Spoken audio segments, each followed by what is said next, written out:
Akustiye in our language means we're connected to our land and we have a responsibility to future generations to leave them the land in a good place.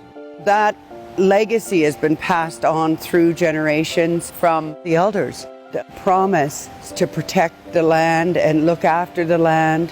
And as long as we did that, the land would look after us. A lot of work has contributed to build our ability to protect our land and protect ourselves. The work ahead is how we give life to love of land, and how do we protect the places that matter.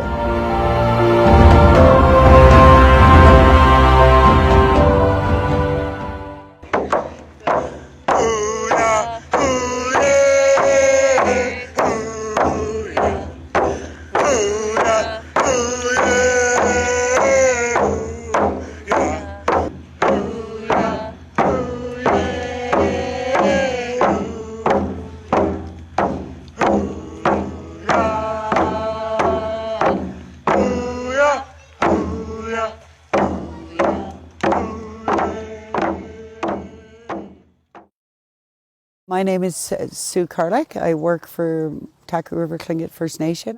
Atlin is one of the main settlements for Taku River Tlingit.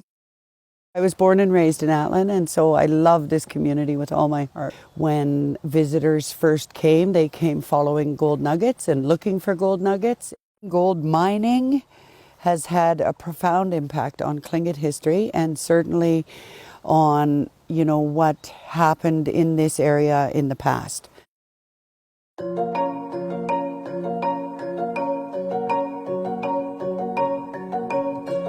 Early 50s, they went in and got all of the most rich ore out of the ground, and when it stopped being economical to mine and ship that ore, they closed that mine. A result of the mining activity and a lot of what goes on naturally in that valley, there is a lot of acid mine drainage leaching into our river.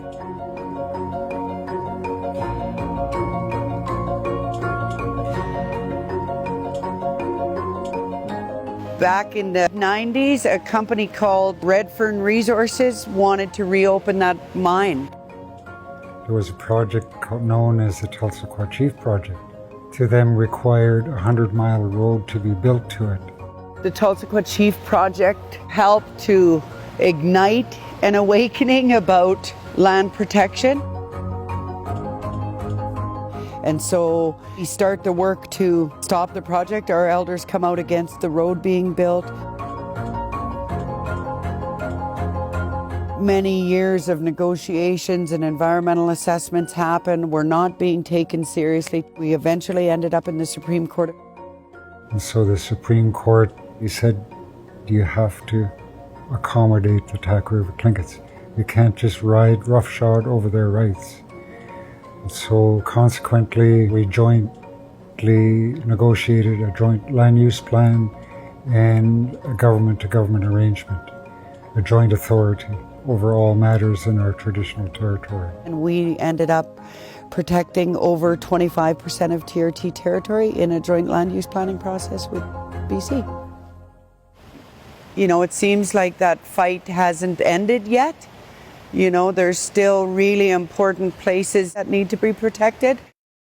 In those colored zones is what we've been able to achieve so far. The area that's hatched needs to be protected and looked after in a special way. That's 53% of our territory. The hatched zone is really TRT's Kletzini visions. We've just gone through another round of community engagement and gotten more input for potentially protecting more of the territory, and people are pretty jazzed up. And I want to roll up my sleeves and, I know there's way more work to do.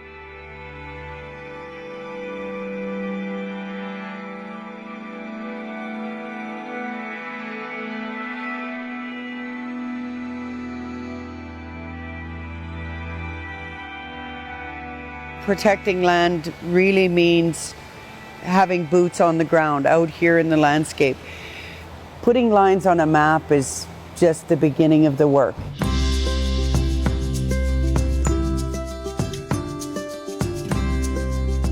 The land guardians give us an update as to what's happening on the land, what needs to happen on the land.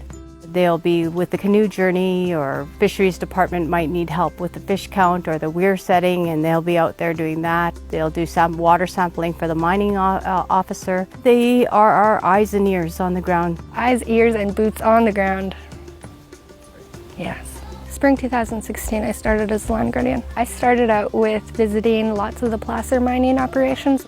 Also doing land patrols, and anyone we'd come across, we would do a land user survey. So whether it was hunting, berry picking, or ATVing, we would collect that information. Keeping an eye on everyone and seeing what they're doing within the territory. Something bubbling out of the ground, some sort of water source. Maybe that it's not natural. It wasn't a large flow, but it is right next to two creeks. So it's something that we definitely want to look into a little further. All of my upbringing in Atlin, it was like everybody wanted to grow up and go somewhere to be someone. And with Guardian program going on in our community, I feel like people could grow up wanting to be a guardian and knowing that they would have a substantial and useful career and way to serve TRT land and people. We need to be on top of what's happening in our traditional territory. We need them to be on the ground and telling us what they're seeing, the changes that are happening. My name's Kayani, Jerry Jack. We're on the mighty Nakina River, part of the watershed, Taku River watershed. This is my daily desk, my work table. We commonly work here in the morning, checking fish, scale samples, section them, measurements. 330. We've also started this new camera work, clear pictures of fish. This helps us get a number so we know that there's going to be enough spawning salmon. It's become more of a concern lately as the world changes, I think. The fish numbers are beginning to drop. You used to get 1,000, 1,300 samples in the season. Last year was 74. I'm doing this a long time, and I'm very concerned personally on what's happening to the salmon.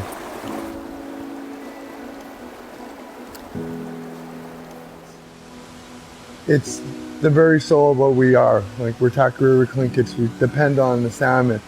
I never want there to be no fish. It's just something I couldn't live with.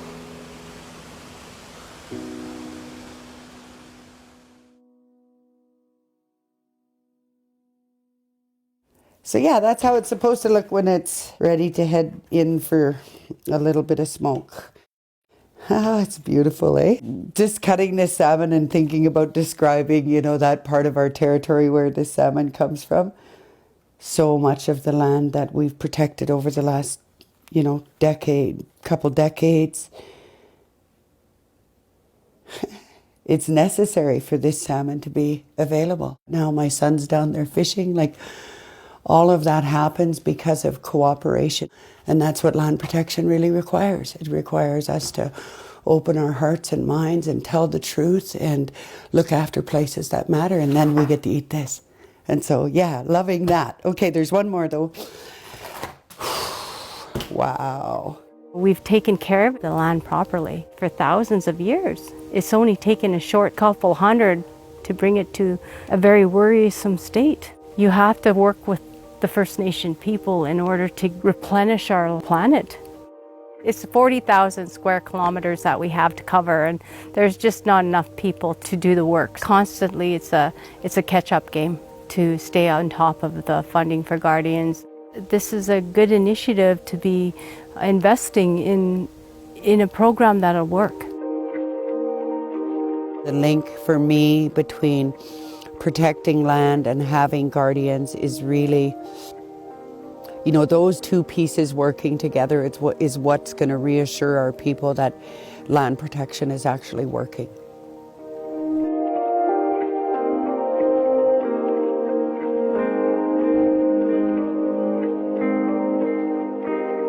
Hatsini, Indigenous Protected and Conserved Areas, is another opportunity for incredibly important, beautiful, valuable land to be looked after with our guardians out there keeping care of those kinds of places. The benefits for Canada, I think, really speaks for itself.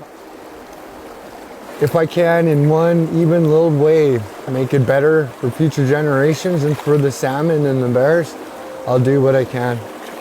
I love this job, and I wouldn't want to be anywhere else. This is the perfect place to be. I think the work that I do, it's helped me build a stronger relationship with my traditional territory, and it's also inspired me to help pass everything that I've gained from this program on to my later generation. I'm a grandma now. I would love for my granddaughter to grow up driven to become a Taku land guardian. Next generation of guardians right here. Oh, our land loves us and we love our land.